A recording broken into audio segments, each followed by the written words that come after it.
Welcome to the Power Forward Pod, hosted by the Power Forward Group Financial Advisory Team, where we believe dialogues are better than monologues, thoughts were meant to be challenged, and change is the only constant.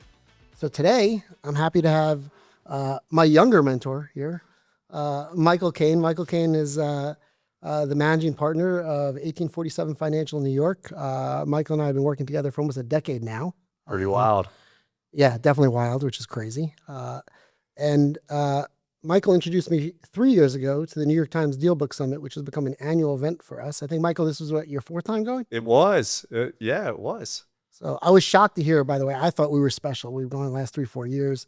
To me, like there's before COVID and after COVID. What year was this for the New York Times Dealbook Summit? I guess 24, because next year will be 25. Yeah. That's right. Yeah. So apparently, Mr. Sorkin's been doing this for 24 years. He looks younger than both of us. No offense. He does not age. I mean, it's crazy. Think about, we've known each other a decade. We've certainly aged a couple of years, and he does not. Yeah, not at all. And not just does he not age, the amount of energy to pull off a day like that. So you want to describe the day really quickly for our audience, then we'll go through it. Yeah, so it's hosted at the essentially Columbus Circle. It's a beautiful space here in New York City. And I don't know, you think 400 or 500 people are in the max? Yeah, maybe 300-400 people. Stadium seating, and it's fantastic. It's kind of rapid fire interview style, a conference, I would say, with a lot of time to, network, have breaks, and then you have a wonderful lunch where, you're in a group of 8 or 10 people, and they call it a groundbreaker lunch where you have somebody leading the lunch as well. And it's a phenomenal day. Yeah, it's amazing how action packed it is and how many speakers you get to see. Yet you still get to talk to different people in the audience. You got this great lunch where I got to sit with another guest at the table was the CEO of Warby Parker, the founder of Warby Parker. Who was your table? I was with just all different people. I mean, some people from Ryan Reynolds' company to actually some people with the New York Times to different media organizations, marketing firms. And it's fascinating them talking about their businesses and also why they're there. Like everyone, that's kind of the question of, okay, so how'd you get here? And, just why anybody is there, I always find very interesting. He keeps it going. He interviews how many people? He interviewed like 12 people yesterday, and he's able to flip, not get anything wrong, get it together. But he just came out with his book, 1929. It's his second book on an economic crisis. He did the book on 2008, 2009. New York Times bestseller. Excellent book. I'm still in the middle of it.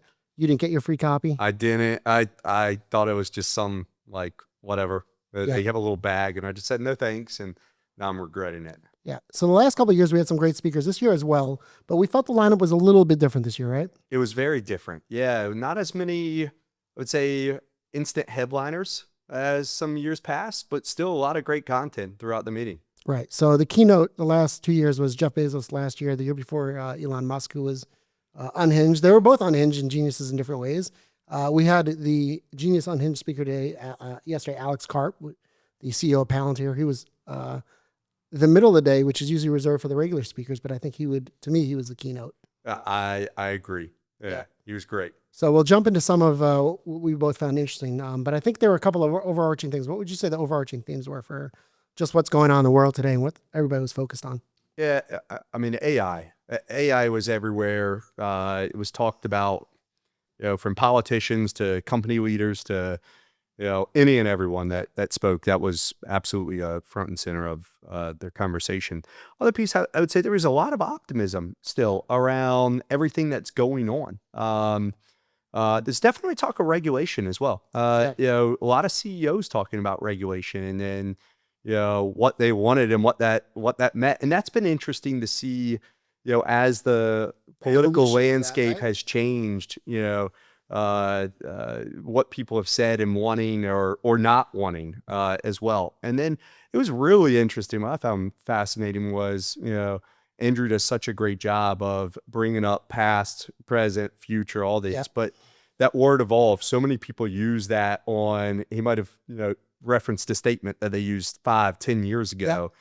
And that the statement that they said, I believe in this, has completely shifted now. And how fast things change, right? Like to me, what might have not been the most interesting speaker, but one of the things that was most interesting about change to me was Mr. Beast, right? So Yeah. I don't think we have to spend a lot of time. Mr. Beast, super successful, right? I mean, Like kids know more about it than I do. Dollars, right? For sure, he's about to launch some crazy company that I don't understand either. But Yeah. I guess that's the point. I don't understand any of it, and maybe that's why we're aged out. Yeah.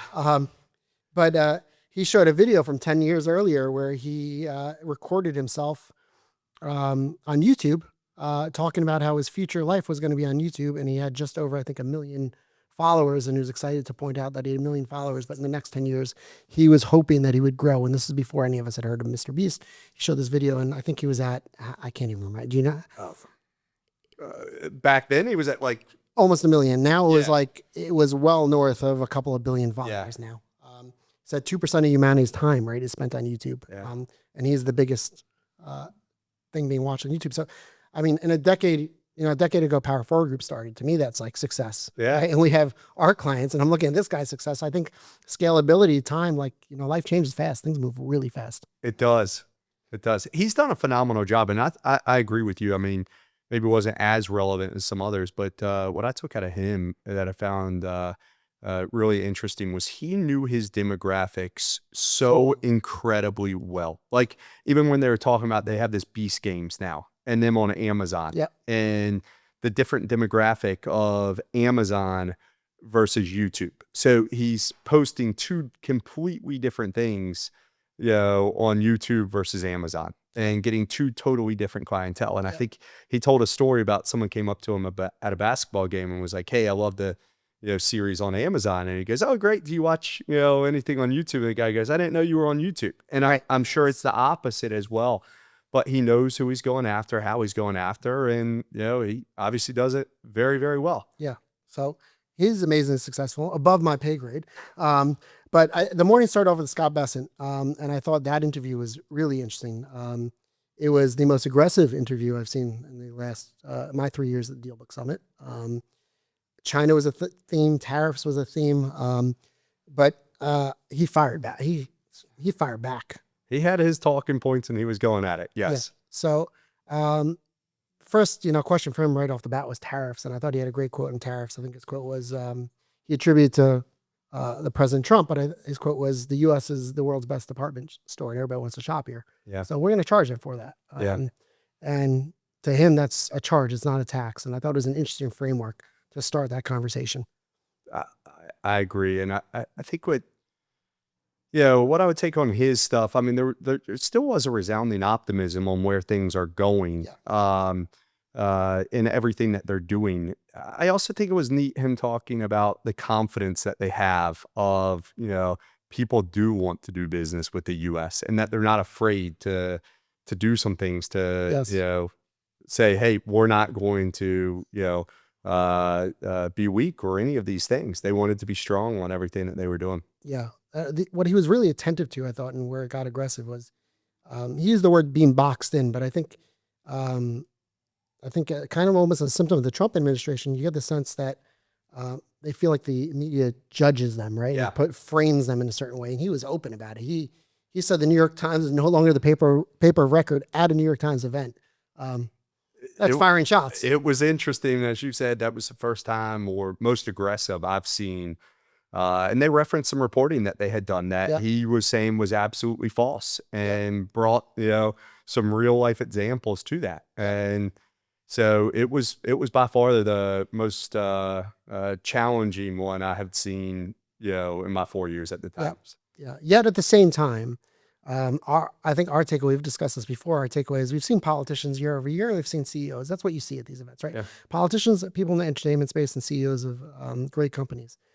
So this year, on the politician side, we had Bessent, we had from California, what's his name? Newsom. Gavin Newsom. Yep. And we had Bibi Netanyahu from zoomed in from Israel, and that was a live interview. And then we had the president of Taiwan, which touched on some of the China things. But really focusing on the U.S. politicians. So I think the U.S. politicians are different. My takeaway the last couple of years, we had the vice president 2 years ago. We had the Speaker of the House. Yeah. Is they don't say anything. They don't. There's no answered questions, is I would say, out of it. Like what did you get answered there? Nothing. They don't answer any of the questions. Any questions they're asked, they come back with their talking points. That's correct. That's how it's seen yesterday for sure. Yeah. And it came back also on a couple of them to, hey, my book is being released or any of those things. Right. And you kind of laugh, and you can see a pretty stark difference between, a CEO or a business leader or any of them, how they speak, what they're talking about versus some of the politicians is how I took it as well. Also, what bothers me a little bit about American politics today in general is I don't hear optimism when I hear the political parties speak, either party, and they're very partisan in the way they speak, right? It's a very aggressive conversation, but there's no optimism, whereas the CEOs of these companies are so optimistic. That was a huge takeaway for me, is the CEOs are really talking about the future. Yeah. And they aren't worried about like a competitor here or there or, any of those things. They are just so focused on what the next venture is. How can they continue to create a great product or a great story or any of those versus just attacking, each other. Yeah. I mean, you realize these are visionaries, right? They have a vision. They see a future they think their brand or their company is going to make the world a better place. And they're ultra focused on that. Whereas you get this dialogue on the political side about like the next election cycle or what's going wrong or what you should be upset about. It was just so angry and unhappy. And we spoke to other audience members. We get this every year. It's probably a left of center audience. It's a New York Times event, and it doesn't matter which political party comes up. It's not met with optimism. It's not. Yeah. It's not. And again, versus the CEOs, so optimistic. Yes. I mean, Larry Fink, like so optimistic. So I know you love Larry Fink. Who's Larry Fink? He's the CEO of BlackRock. Right. Most AUM in the world. So like for us in the wealth management side of things, that's a big deal. It's a big deal. It's a big deal. But deep thinker, right? Very deep thinker. But can probably one of the best that I've seen around simplifying it down. Right. Like he can make, I feel like, anybody understand what his thoughts are. Right. So what do you simplify for you? Tokenization. Okay. Yeah. Tell us, what's tokenization? What's that? So it was interesting him talking about this. And let me even go back for a second. I mean, the other thing that he really talked about was evolving, right? Yes. And he was on stage with the CEO of Coinbase. Yes. And they had a quote from, Larry, I don't know, 10 years ago or something saying, essentially Bitcoin or any of the cryptos were, worthless. And I know I'm not. Yeah, Andrew Sorkin's good at that, right? Yeah. He's good at coming at you. And Larry said, listen, my thinking has evolved on this. I've done a lot of research. And, he said during COVID, I really started diving into this and understanding and, all those different pieces. And I thought he did a really nice job of explaining how he has evolved. And, hell, he thinks he was wrong back then. And that's hard for anybody to say, because he felt like he was absolutely right and had that strong conviction 10 years ago. Yep. But I think that's a sign of a wonderful, wonderful leader, human being, any of those things to say, hey, it has changed. Yeah. And I now understand different facts than, now that I did 10 years ago or 5 years ago. I think they have like one of the largest Bitcoin ETFs comes through BlackRock. They do. Yeah. But the tokenization was really interesting. Like, I think real estate, I know, functions in that area, but yeah, they were talking about, like, at least from my perspective, we talked a lot about this theme of tokenization. And honestly, I didn't know a ton about it going into it, but it really is, when you think about transactions. Gotta keep it simple, Mike. Yeah. When you think about transactions, like even a real estate transaction, it's hundreds of pages of documents, it's filing deeds, it's doing all of these things. Well, how inefficient is that? Even transferring, stock in some cases. Like, talking about clearing trades. Clearing trades, all of these different things. So can you make that simpler? And can you make it more efficient is essentially what I took from the tokenization comments. So around, we have all this digital, capabilities. How are we still doing things the same way we did them, 50 years ago in this world that we're in now? Yeah, and he mentioned that, not only will it create more of a frictionless environment, but it also would save consumers a lot of money. When you think about a real estate closing, there's all these transactions, deed changes, this and that cost us, the buyer or the seller, a lot of money. Here it's instantaneous. I think not just him, but you heard this a lot all the time throughout the day, is this idea of we have to be on the cutting edge. He spoke about Brazil and India, saying they're doing this already. Like this, the dollar has to move to a more tokenized society because we have to keep up. Which I thought was, it's interesting to see how keyed in they are to the rest of the world. Everybody is to the rest of the world and what's going on, and how, we have to, as a country, we have to move. We have to be agile and keep evolving, to use that word, and keep up. We do. And you think, I mean, he was on the stage with the CEO of Coinbase. Yep. Like 10 years ago, that would have never happened. Yep. 5 years ago, that would have never happened. Yep. And I think that them coming together and having some common, ground on some of these and doing some business together now is like, it's amazing. Yep. So hitting the world of AI, right? We had the CEO of Anthropic, and we had, to us, what we said was kind of the highlight of the day, Alex Karp from Palantir. Really opposite extremes in terms of personalities. Let's start with the calm version. Let's do Anthropic real quick, right? Dario, right? He spoke about policy and the way AI is moving so quickly and where he sees the world going, but he really asked for government regulation. He did. And that was the first time we had heard that in a long time. I mean, not that they had said regulation is bad, but he's asking for more regulation on this. Which tells you this is, again, a CEO is so optimistic about where AI can take us, but also saying we have to be asking ourselves questions. What does society look like? What does society look like in a couple of years with these changes? And who's taking care of it? Who's protecting society from some of these changes? Which Larry Fink also spoke about. He said, I want to think about the answers, but I don't hear enough questions being asked. They're speaking about the workforce. What does a workforce look like in a couple of years with AI coming out? The number I got from Anthropic was, he said, every year AI creates 1.5% more efficiency in the workforce. Soon it'll be 5%, which when you parsed out what he was really saying, he was saying, we're going to need, our companies are productive, but you need 5% less of a workforce a year, which tells you about the job market and tells us about where society's going.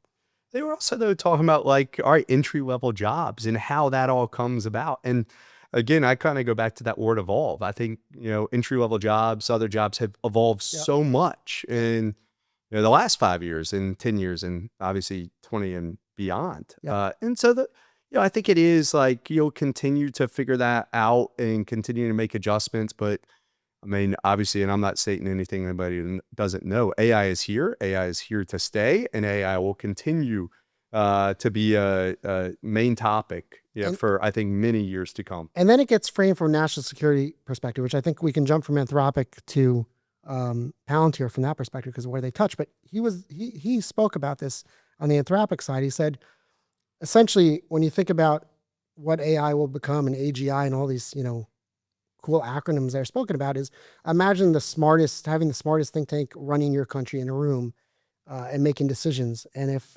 a country that's totalitarian is a dictatorship, is doing that and is a competitor with us, and they have a better version of that, then we're losing whatever that interaction is. And he was speaking about China. He's saying we got to move quicker. This is why we should be shipping them NVIDIA chips. I thought that was interesting. And then that was really brought home by Alex Karp. Alex Karp. That was my first time seeing him speak in person. I mean, well, how to feel, right? That's the room aspect. Energetic. Yes. I would say is probably like, he brings a lot of energy. It was even funny watching him walk on the stage, but even like him walking on stage, he's kind of looking around, like excited to be there. And then he could not sit in his chair. And it was probably a 45-minute interview, I'm guessing. And he drank all of his water about 6 times. I mean, was constantly looking. Told Sorkin to shut up like 4 times. Yeah, true. And was just bouncing around in his chair the whole time. But you could see the energy that he had and the excitement that he has towards the product that they have and what they're trying to do. So you understand their product? I have no idea their product. Yeah. But they do a lot of work with the U.S. government and the U.S. military. And I thought he framed it really well, jumping from that idea of defense. He said there's 2 overarching issues that every other issue falls subservient to. And his 2 issues were selective use of force and the supremacy of selective use of force and the borders. And it was interesting because he has more of a conservative right-wing view, I guess you'd call it, on those topics. But he was very open to say, I come from a super liberal home. I believe in, free choice. I believe in LGBTQ rights. I believe in, pro-choice and all these things. But he said those all fall subservient. I'm not a Democrat or Republican, but you can't have dialogue about those ideas if you're not protected on those 2 levels, the immigration level, the border level, and its national security level, which takes him back to like my high school history class, which was like might makes right. And I think he's right to some degree. Very much. Very much. I also thought when he was talking, like, he has such strong conviction in what they're doing, politics and, the product that they're creating and how they're doing it. You could just sense that, like, hey, I'm right on this and I believe in this. And I'm taking a ton of risks by saying it because you make fun of me if I'm wrong. You got it. And it was great to hear. Yeah. He believes in what they're doing and what they're creating. And he believes, and this again is coming to the optimism. I believe he believes that the world is going to continue to be a better and better place and that he can help make it a better place. And that's like you can just get the sense out of people on. He said, I need to have an ego. I need to have conviction in my decisions. I am CEO. And he said it directly. He said, I am CEO of the most important technology company in the world. Yes. The words he used. I think he referenced even Michael Jordan in that context of like, I'm Michael Jordan to the technology, or my product is Michael Jordan, whatever it was. Like, he has a lot of conviction on what they are and a lot of confidence on that. Yeah. I think that was, and just watching him interact and seeing how quickly his brain moves and how important it was for him to be open with his opinion, not hide anything. I love that aspect also. I did too. And I thought him talking about his dyslexia was really interesting. He referenced, the dyslexia, and, he said, listen, I wish I didn't have it, but he also said, but I don't play from the same playbook that everyone else plays from. And that's what's made me great in what they're doing. And I think it's really neat to hear of not everyone needs to be, just playing this way or doing any of these things. If you have that crazy idea or any of those things, like, go for it. Like, they're one of the fastest growing companies out there. They didn't have a playbook, Right. And he's turned this into an unbelievable organization. Yeah, and I think that's going back to the difference of politicians. He's wearing his views and he's wearing where he's taking us on his sleeve. So you trust it. And he said that also. He said, if I give you a bunch of talking points and I'm not me, you're going to impute that I'm lying about 8 other things because that's what you do. And that's exactly what we do with politicians. It was. I mean, yeah. Not to name names on any of that, but that's how I felt on that, right? Listening to some of the politicians. Yeah. So, all right. So next president of the U.S. has got to be CEO of a company now. But going to politics for a minute. At the end of the evening, ended with Erica Kirk, Charlie Kirk's widow. And I think, was he supposed to be there? Charlie was supposed to be there. Yeah. Yes. He was going to be leading one of the groundbreaker lunches or one of the task force or something. Yeah. So I know it sounded like he had a real relationship with Sorkin. They had dialogue back and forth. Yeah. I think Andrew said they had known each other about a year and that they disagreed on a lot of things, but they just had such a mutual respect for each other, right, that they could send each other texts and emails with different articles or whatever. And they had completely different opinions on things, but they had some sort of, a lot of mutual respect between each other. And you saw the emotion on Andrew's face and, in his voice. I've never seen that happen from him in all these years at Dealbook of. He was very emotional. And I think that's what really touched people about his message, and his widow made sure to bring that across, is the idea that he didn't fight with people, he fought with ideas. And that's why that dialogue, his bringing debating back to college campuses was so important. And then again, when you peel that back to Gavin Newsom calling Trump a troll, yes, he certainly is to a degree. And then Andrew Sorkin hit Newsom with some of his quotes, which were crazy about people wearing knee pads to kiss the ring. Yeah, just some crazy comments, and so aggressive. It was shocking, quite frankly, on some of these things, right? And again, you have just this difference of a politician speaking versus others speaking is really what I took out of this stuff. And, and going back to the Charlie piece, like, he really was. And one of the things I think Erica spoke about it was, he would encourage people to, if someone was disagreeing, if someone was started heckling, he'd say, no, stop. Like, this person has a voice. I want to put down his microphone. Yeah. Yeah. And at the end of the day, also, hey, if you have a different opinion, I'll be up here. We'd love to talk and we'd love to hear your views. Right. Like, open ears. Open ears. Yeah. I thought that was really a wonderful message, kind of to end the evening. Yeah, in the background, China was this thematic idea just in the background of we have to stay ahead of China. There was this idea of like AI is really, it's evolving so quickly. It has to evolve so quickly, but what questions are we not asking? I think was a big thing going on. Less in the entertainment space, less touch on the entertainment world. It was. Ellison was supposed to be there. They're in the middle of a deal. They're in the middle of a deal, so I guess he had to back out. But they said him and his dad will be there next year. It'll be the 25th anniversary next year, so already looking forward to it. I'm sure they're going to have another great lineup that day. Yeah. So next year we'll have some November. It'll be November, right? So it will be November. We'll hopefully have an amazing lineup. We'll bring some more back from it, but I'm definitely going to read Alex Karp's book after hearing him yesterday. Yeah. And just being in the room, I think that's my last takeaway of every year from the Dealbook Summit. I think it's different. When you're in the room, you feel the environment. You really get a sense of people in a different way, where we do so much of our interaction now over Zoom. And even some people came in over Zoom. It's not the same, right? The president of Taiwan zoomed in. It's not the same. It's not. And I think it all goes back to face-to-face connections, are so important and will always be so important. And the other thing of talking to all these people, like hearing all the different businesses, but seeing how they're all so similar in so many respects, and talking to different individuals, or just even hearing from these different company leaders is, I think, fascinating. Yeah.